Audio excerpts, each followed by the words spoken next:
C'est une décision juridiquement et moralement aberrante. C'est pas la peine de connaître le dossier pour le comprendre. Un enfant comprendrait ça. Il n'y a pas de contentieux entre le policier et le pauvre Naël. C'est un refus d'obtempérer, la voiture elle fait des zigzags, etc. Et puis le policier il tire à un moment. Alors peut-être, c'est bien possible, j'en sais rien, que c'est un homicide involontaire sans l'intention de la donner.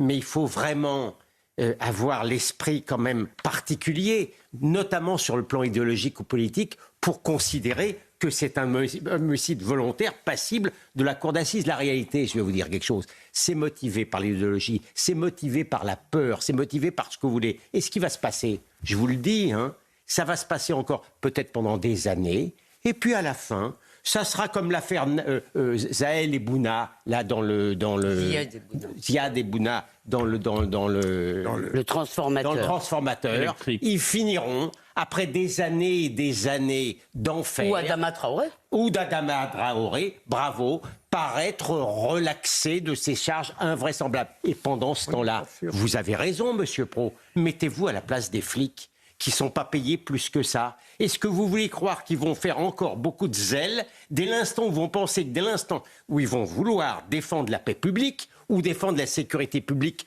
comme le flic, parce que la voiture, elle aurait pu faire des dégâts, est-ce que vous pensez un seul instant, sauf à être à des saints laïcs, et j'en ai pas vu beaucoup dans ma vie des saints laïcs, qui vont continuer à faire jusqu'au bout leur travail?